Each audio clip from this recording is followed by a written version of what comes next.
नमस्कार विद्यार्थी मित्रो, अर्थसूत्र या प्लॅटफॉर्मवर आपल्या सर्वांचं हार्दिक स्वागत. नुकतीच ग्रुप बी ची पूर्वपरीक्षा झालेली आहे आणि आता आपण तयारीला लागलेलो आहे मेन्स परीक्षेच्या. मग या मेन्सच्या तयारीमध्ये आपण वेगवेगळ्या व्हिडिओच्या माध्यमातून तुमच्या अभ्यासामध्ये आणि तुमच्या तयारीमध्ये कुठेतरी खारीचा वाटा उचलण्याचा प्रयत्न करणार आहोत.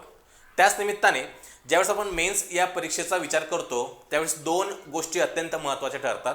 त्यापैकी एक म्हणजे तुमचा सिलेबस आणि दुसरं म्हणजे PYQ. कारण सिलेबसचा अभ्यास करताना नेमका कसा करावा याचं मार्गदर्शक हे तुमचे PYQs असणार आहेत. मग त्याचाच भाग म्हणून आपण आज ग्रुप बी मेन्सची जी 2024 मध्ये परीक्षा झाली होती मागच्या वर्षी, त्या परीक्षेमध्ये जे काही अर्थशास्त्राचे प्रश्न विचारले गेले होते, जवळपास 10 प्रश्न विचारले गेले होते. मग या प्रश्नाचा ट्रेंड नेमका काय किंवा आयोगाच्या डोक्यामध्ये काय चालू आहे हे जर आपण समजून घेण्याचा प्रयत्न केला तर येत्या मेन्स परीक्षेमध्ये तुम्हाला नक्कीच याचा फायदा होऊ शकतो. आपण सुरुवात करूया आजच्या सेशनला. तर लक्षात घ्या, आपण सातत्याने पूर्वपरीक्षेसाठी आणि त्याचप्रमाणे मेन्ससाठी विविध पुस्तकं वाचतोय, बरोबर. पण किती पुस्तकं वाचली यापेक्षा आयोगाचा माइंडसेट काय हे जर आपल्याला समजलं तर, मग आयोगाचा माइंडसेट नेमकं काय हे समजायचं असेल तर त्याचं एकच रिप्रेझेंटेशन आपल्याकडे आहे, ते म्हणजे PYQ. आणि PYQ जर आपण समजून घेण्याचा प्रयत्न केला तर त्याच्यातून आयोगाची मानसिकता नेमकं अर्थशास्त्र विषयामध्ये ठराविक प्रश्न विचारण्यामागे काय आहे हे आपल्याला समजून घेता येतं. त्याचप्रमाणे अर्थशास्त्र हा जो विषय हा आपल्याला हलकात घेऊन चालणार नाहीये, कारण हा इतका स्कोरिंग सब्जेक्ट होऊ शकतो की तुमची पोस्ट नेमकं काय असणार आहे यामध्ये ते हा विषय तुम्हाला ठरवता येऊ शकतो. म्हणजेच आपण जर असं म्हटलं की अर्थशास्त्र हा फॅक्च्युअल सब्जेक्ट आहे असं खूप सारे लोक म्हणतात, परंतु माझं असं म्हणणं आहे की अर्थशास्त्र हा लॉजिकल सब्जेक्ट आहे. आणि एकदा का तुम्हाला अर्थशास्त्राचं लॉजिक समजलं की तुमचे आउट ऑफ मार्क्स किंवा मॅक्सिमम मार्क्स या ठिकाणी आपण कन्फर्म करू शकता. त्यामुळे जे काही PYQ आहेत वर्षानुसार असतील, टॉपिकनुसार असतील, तर त्या प्रश्नांची नाडी जर आपल्याला ओळखता आली मग परीक्षा हॉलमध्ये त्याचं उत्तर देणं आपल्याला सोपं जातं. त्यामुळे आयोगाच्या डोक्यात नेमकं काय चालू आहे हे आपण या PYQच्या माध्यमातून अंदाजित करू शकतो, एस्टिमेट करू शकतो. आणि आपलं जे टार्गेट असतं की आउट ऑफ मार्क्स कसे मिळवायचे या अर्थशास्त्र विषयामध्ये, जेणेकरून आपला स्कोर चांगला येईल आणि जी पोस्ट आपल्याला हवी आहे ती आपल्याला काढता येईल, हे आजच्या सेशनमधून तुम्हाला जाणून घेता येईल. आपण सुरुवात करूया या 2024च्या मेन्सच्या विश्लेषणाला. तर लक्षात घ्या, आपण उत्तर देणार नाहीये, तर फक्त प्रश्नांवर आपला जोर आहे की प्रश्नांचं स्ट्रक्चर कसं आहे, टॉपिकचं इम्पॉर्टन्स काय आहे आणि त्या पद्धतीने आपण अभ्यास कसा करू शकतो. तर तुम्हाला माहिती आहे का विद्यार्थी मित्रांनो की 2025-26च्या अर्थसंकल्पामध्ये म्हणजे बजेटमध्ये जो जेंडर बजेट टॉपिक आहे त्या जेंडर बजेटचा आकडा काय होता. कारण या संकल्पनेवर जेंडर बजेटवर 97 क्रमांकाचा प्रश्न 2024च्या मेन्समध्ये विचारलेला आहे. काय म्हटलेलं त्यांनी की 24-25 मध्ये 6.8% वाटा होता, तो 25-26 मध्ये किती आहे हा एक प्रश्न. त्यानंतर आपल्याला माहिती की 1969 मध्ये राष्ट्रीयकरण झालं बँकेचं, बरोबर. मग किती बँकांचं राष्ट्रीयकरण झालं, 14चं झालं का 19चं झालं 1969 मध्ये. कारण 91 क्रमांकाचा प्रश्न म्हणजे 10 पैकी पहिलाच प्रश्न हा या संकल्पनेवर विचारण्यात आला होता. मग काय तर कोणती विधानं बरोबर आहेत, त्यामध्ये वर्ष, किती बँका आणि त्यांची अट काय होती अशी विधानं दिलेली आहेत, बरोबर. हा एक प्रश्न. त्यानंतर स्पर्धात्मक संघराज्य ज्याला आपण कॉम्पिटिटिव्ह फेडरलिझम म्हणतो, नवी संकल्पना आहे, माहिती का आपल्याला. आणि जर माहिती असेल तर मग 100वा प्रश्न जो आहे शेवटचा अर्थशास्त्रावर, त्यामध्ये नीती आयोगाने ही संकल्पना दिलेली आहे, त्यामध्ये कोणत्या बाबींचा समावेश होत नाही असा प्रश्न आलेला आहे. म्हणजे 4 पर्याय दिलेले, त्यापैकी एक पर्याय चुकीचा आहे.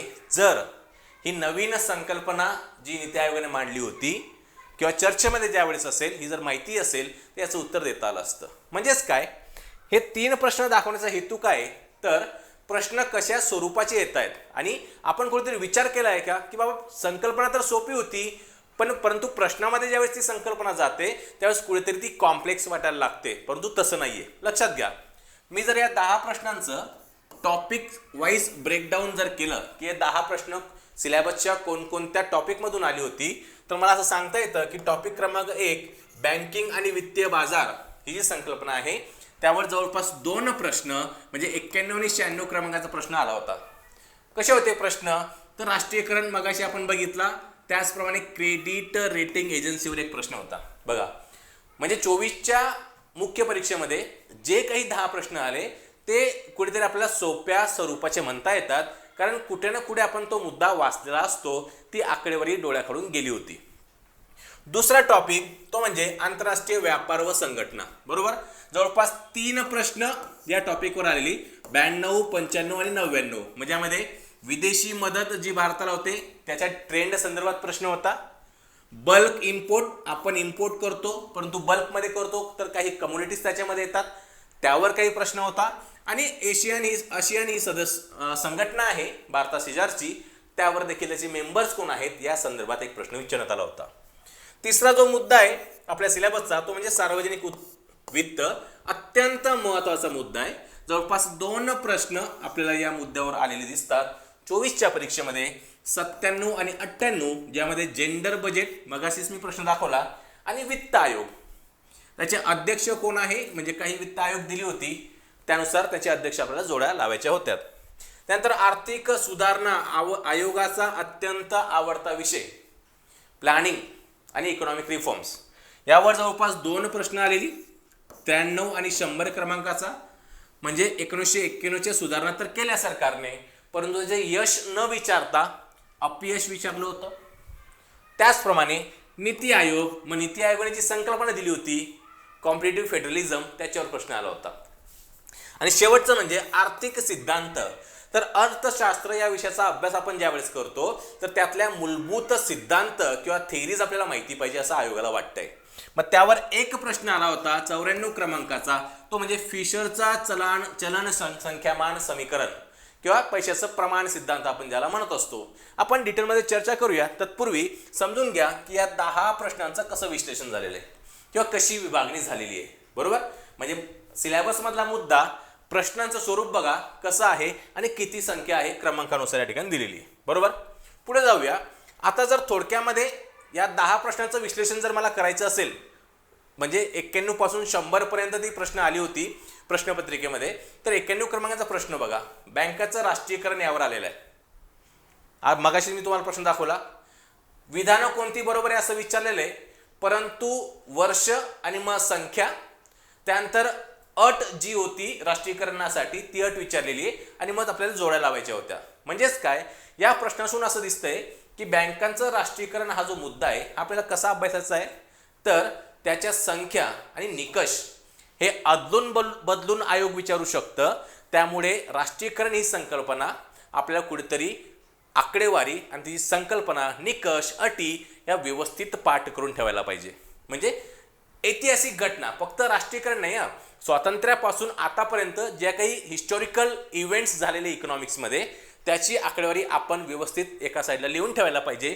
आणि वारंवार त्याची उजळणी जर केली तर या प्रश्नाचं उत्तर खूप लोकांना देता आलं असणार आहे. त्यानंतर दुसरा प्रश्न कुठेतरी थोडा वेगळा असा हा प्रश्न होता की बाबा फॉरेन एड ज्याला आपण म्हणतो, परकीय मदत, 92 क्रमांकाच्या प्रश्नामध्ये आली होती. तर ही जी परकीय मदत भारताला केली जाते तर 1951 ते 1819 जवळपास 50 वर्ष म्हणजे 50-60 वर्षाचा ट्रेंड विचारलेला आहे. त्यामध्ये त्यांनी असं म्हटलं की 93 ते 94% परदेशी सहाय्य हे कोणत्या स्वरूपात भारताला मिळालं. अगदी लॉजिकल प्रश्न आहे. ओके, त्याचं उत्तर देखील लॉजिकल आहे, कर्ज. परंतु सांगायचा मुद्दा काय की हा प्रश्न आपल्याला काय शिकवतो की भारतीय अर्थव्यवस्थेच्या ज्या ऐतिहासिक ट्रेंड आहेत, मग GDP ग्रोथ रेट असेल, सेव्हिंग असेल, इन्व्हेस्टमेंट असेल, त्यानंतर ट्रेंड असेल, आपले ट्रेड पार्टनर्स असतील, इकॉनॉमिक रिफॉर्म्स नंतर ज्या काही गोष्टी असतील, किंवा या ठिकाणी जर सांगितलं की लोन असेल, तर या सर्वच मुद्द्यांचा अभ्यास आपल्याला ट्रेंड वाईज करणं गरजेचं आहे. बरोबर, हे हा प्रश्न आपल्याला या ठिकाणी सांगतोय. त्यानंतर 93 क्रमांकाचा प्रश्न बघा, आर्थिक सुधारणा. आता या ठिकाणी सातत्यानं असं आपल्याला वाटते की आर्थिक सुधारणाचं यश विचारलं जाईल, परंतु 24च्या परीक्षेमध्ये आयोगाने अपयश विचारलेलं आहे. बरोबर, म्हणजे तोच मुद्दा परंतु अँगल चेंज केलाय प्रश्न विचारण्याचा. म्हणजे 4 पर्याय, त्यापैकी काही पर्याय बरोबर असतील, अपयश दर्शवता. बघा की हे जे पर्याय दिले यापैकी कोणते पर्याय हे अपयश दर्शवतात, तर केवळ जमेच्या बाजू अभ्यास करून चालणार नाही. म्हणजे कोणतेही धोरण असू द्या, पॉलिसी असेल, त्यानंतर स्कीम असेल किंवा असे काही नवीन गोष्टी जर सरकारने केल्या असतील वारंवार स्वातंत्र्यापासून आतापर्यंत, तर त्याचे प्लस आणि निगेटिव्ह अशा दोन्ही बाजू आपल्याला अभ्यास करणं गरजेचं आहे, त्याची उजळणी करणं गरजेचं आहे, जेणेकरून हा प्रश्नाचं उत्तर आपल्याला त्यावेळेस देता आलं असतं. त्यानंतर पुढचा प्रश्न बघा. जसं मी सांगितलं की फिशरचा चलन संख्यामान सिद्धांत किंवा समीकरण, तर या ठिकाणी असं विचारले की जे पैशाचं प्रमाण सिद्धांत आहे, वेगवेगळे नाव आहेत त्याला, बरोबर. तर या सिद्धांतापैकी खालचं कोणतं समीकरण जोडतंय? अगदी सरळ सरळ प्रश्न आहे. तुम्ही थोडा जरी हा संकल्पना वाचलेली असेल तर याचं उत्तर तुम्हाला देता येईल की MV = PT हे उत्तर आहे. परंतु आयोगाला काय वाटतंय की हे जे अर्थशास्त्राचे मूलभूत सिद्धांत आहेत, ज्याचा अर्थव्यवस्थेशी संबंध येतो, कारण हा सिद्धांत पैशाचं प्रमाण आणि त्याचा होणारा पैशाच्या व्हॅल्यूवर होणारा परिणाम आणि किमतीवर होणारा परिणाम दर्शवतो, बरोबर. हे तुम्हाला अभ्यास त्या ठिकाणी करता येतो. मग सरळ सरळ त्या ठिकाणी नाव दिलेलं आहे सिद्धांताचं आणि इक्वेशन काय आहे हे विचारलेलं आहे. त्यामुळे मूलभूत सिद्धांत कुठेतरी आंतरराष्ट्रीय व्यापार असू द्या, ग्रोथ अँड डेव्हलपमेंट थेरी असेल किंवा मायक्रो आणि मॅक्रो यातले बेसिक सिद्धांत आपण बाजूला लिहून त्याचं सातत्याने उजळणी करणं गरजेचं आहे. जर असे प्रश्न आले तर उत्तर आपल्याला सहज आणि पटकन देता येतं. त्यानंतर बल्क इम्पोर्ट 95 क्रमांकाचा प्रश्न होता. त्यामध्ये आयात ही जर संकल्पना आपल्याला माहितीच आहे, आयात, परंतु बल्क इम्पोर्ट या संकल्पनेमध्ये कोणत्या 3 घटकांचा समावेश होतो असं विचारलंय किंवा ती कशी विभागली जाते. मग यावरनं काय समजायचं आपल्याला, तर भारताचा जो बॅलन्स ऑफ ट्रेड आहे, मग जो सरप्लस असेल किंवा डेफिसिट असेल, तर त्याच्यामध्ये इम्पोर्ट आणि एक्सपोर्ट या दोनही संकल्पनांमध्ये वाटा, त्या वस्तूंचा वाटा कसा आहे. जर काही संकल्पना इंटरनॅशनल ट्रेडमधली असेल तर त्या संकल्पनेच्या दृष्टिकोनातून त्याचा अभ्यास करणं गरजेचं आहे आणि याचा ट्रेंड म्हणून आकडेवारी देखील आपल्याला कुठेतरी अभ्यास करणं गरजेचं आहे असं आपल्याला म्हणता येतं. कारण सातत्याने आयोगाने व्यापार भागीदार यावर सातत्याने प्रश्न विचारलेला आहे. पण 24च्या परीक्षेमध्ये काय प्रश्न आहे की जो आयात आहे बल्क इम्पोर्ट, त्याच्या खालीलपैकी 3 घटकांमध्ये विभागलं जातं. पर्याय दिलेले ते पर्याय आपल्याला निवडायचे. म्हणजे कॉम्प्रिहेन्सिव्ह अशी संकल्पना जर केली असती तर याचं उत्तर आपल्याला देता आलं असतं. त्यानंतर 96 क्रमांकाचा प्रश्न आहे बघा.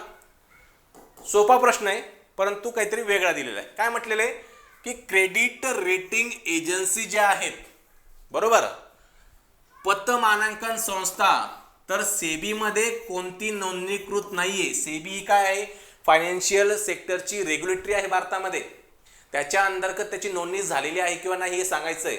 तर ज्या नियामक संस्था आहे भारतातल्या सर्वच प्रमुख, बँकिंग असेल, फायनान्स सेक्टर असेल, ज्या ज्या महत्त्वाच्या राष्ट्रीय नियामक संस्था आहेत, त्यांचं अधिकार क्षेत्र, त्यांचं कार्य, त्यांच्या अंतर्गत येणारे जे काही नियम अटी असतील ज्या महत्त्वाचे आहेत, त्याचा अभ्यास आपला कुठेतरी असणं गरजेचं आहे, जेणेकरून या प्रश्नाचं उत्तर देता आलं असतं. आता आपण जर सातत्याने न्यूजपेपर वाचत असू तर या प्रश्नाचं उत्तर तुम्ही जरी अभ्यास नाही केला असता तर या प्रश्नाचं उत्तर आपल्याला त्या ठिकाणी देता आलं असतं. कारण सेबीमध्ये नोंदणी कोणाची असते, ज्या भारतीय संस्था आहेत पतमानांकन त्यांची, ज्या बाहेरच्या आहेत त्यांची नोंदणी नसते. अगदी सिंपल उत्तर असणार आहे.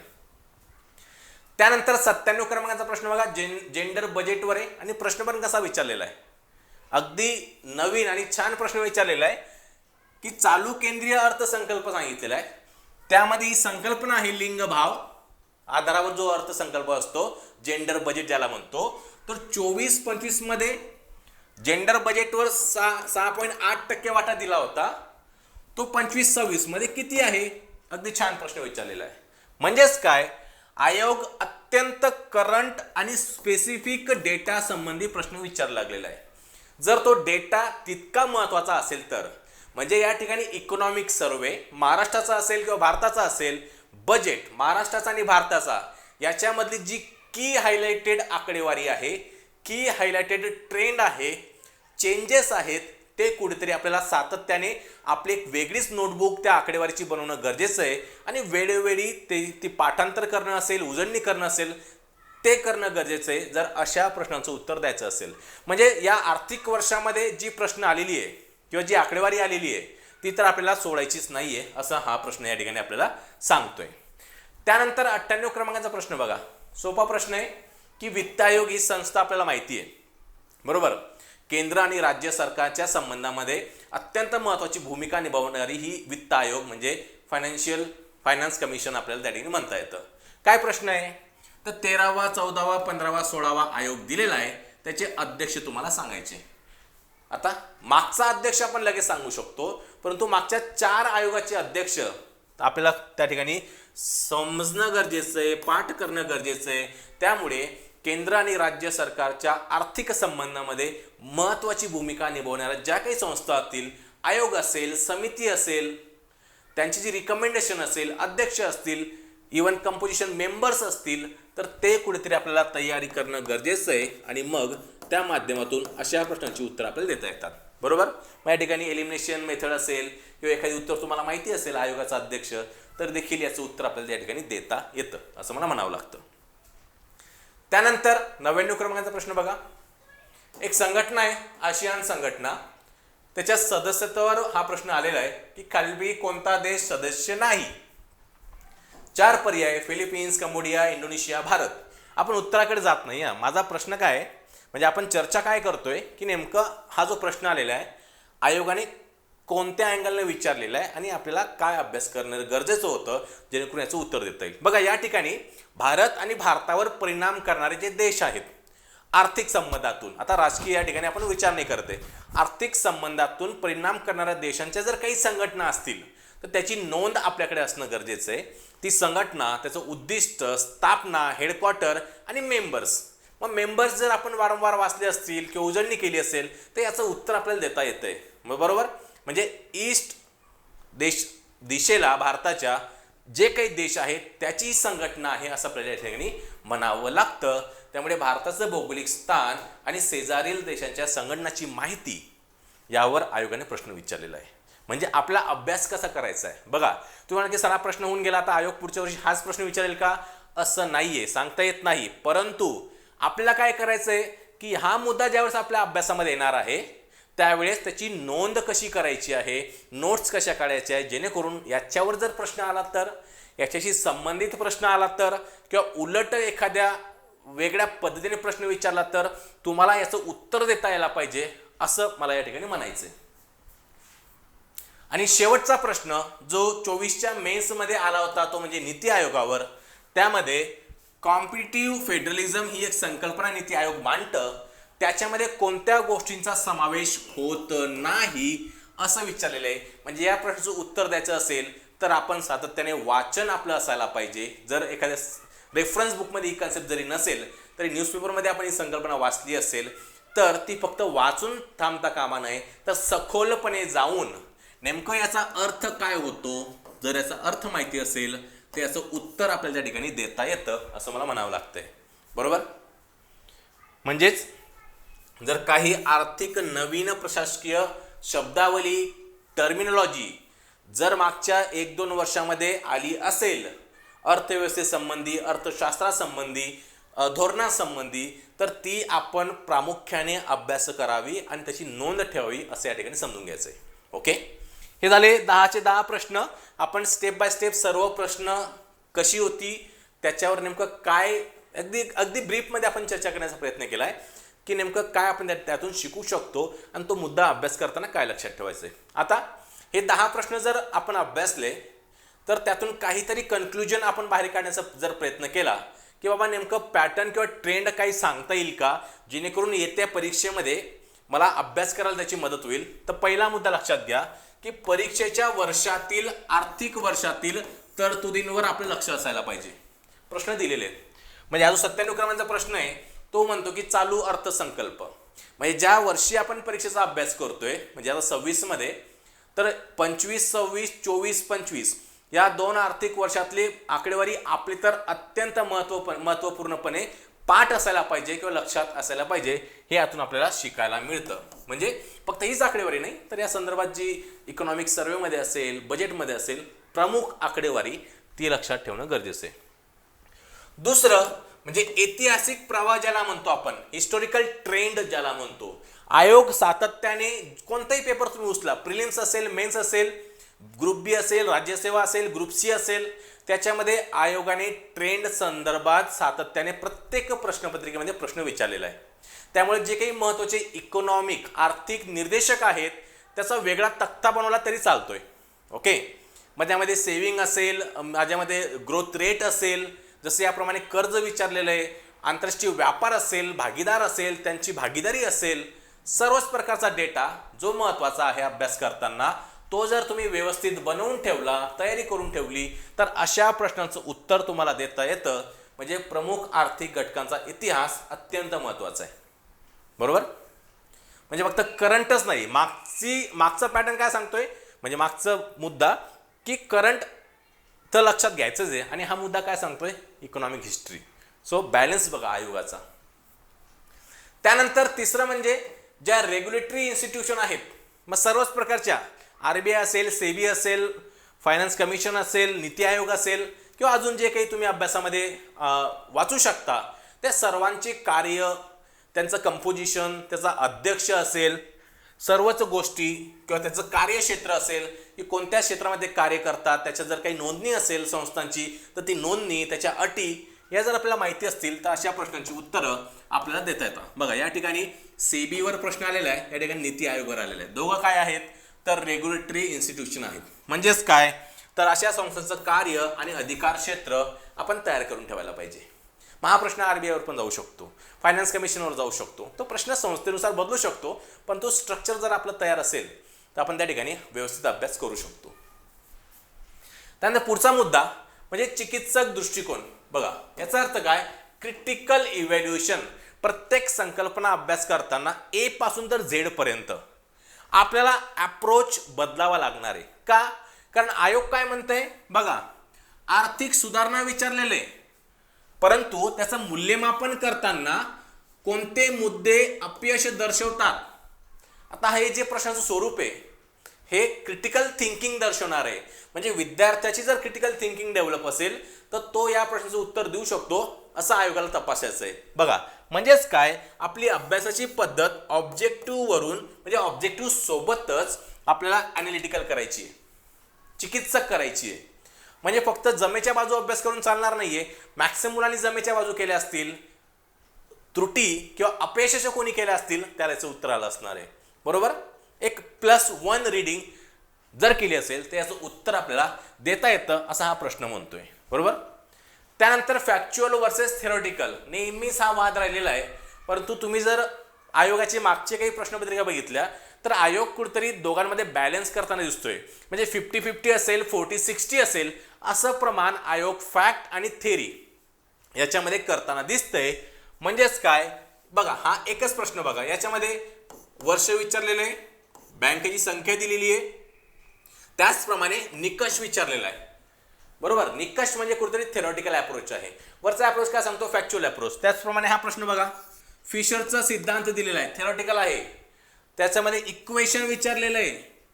म्हणजेच काय, आयोग कुठेतरी बॅलन्स करताना दिसतोय फॅक्च्युअल आणि कन्सेप्च्युअल. इथे थेरॉटिकल म्हटलेलं आहे, सो थेरॉटिकल प्लस कन्सेप्च्युअल असं बॅलन्स आपल्याला किंवा मिश्रण सातत्याने आयोगाच्या प्रत्येक प्रश्नपत्रिकेमध्ये आपल्याला बघायला मिळतं.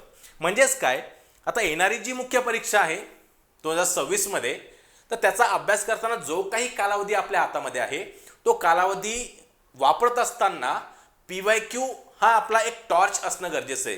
कारण PYQचा टॉर्च जर आपण बंद केला तर काय वाचायचंय, बरोबर, याच्यापेक्षा काय विचारलंय हे समजल्यानंतर काय वाचायचंय हे अगदी चांगलं समजणार आहे. बरोबर, त्यामुळे आयोग काय विचारतं हे समजून घ्यायचं असेल तर PYQ हीच एकमेव की आहे. आणि त्याच माध्यमातून आता याच्यानंतर आपण मुख्य परीक्षेसाठी सातत्याने विद्यार्थ्यांसाठी अर्थशास्त्रामध्ये कशा पद्धतीने आपण जास्तीत जास्त मार्क मिळवू शकतो, त्यामध्ये PYQ अनालिसिस असेल, काही महत्त्वाचे टॉपिक असतील, जसं आता आपण बघितलं की काही टॉपिक्स की टॉपिक आहेत, की इम्पॉर्टन्स त्यांना द्यावा लागणार आहे, तर असे टॉपिकची उजळणी असेल. रील्सच्या माध्यमातून अगदी टू द पॉईंट आयोग जे विचारतं, म्हणजे एका मिनिटाच्या रीलमध्ये खूप जास्त प्रश्नांची उत्तर आपण देण्याचा प्रयत्न करणार आहोत. सो होप तुम्हाला याचं सेशन समजलं असेल. त्यामुळे नेहमी आपल्या अर्थसूत्रसोबत जोडून राहा आणि लाईक करा आणि फॉलो करा. ज्यांना याची गरज असेल त्यांना नक्कीच सेंड करा. धन्यवाद.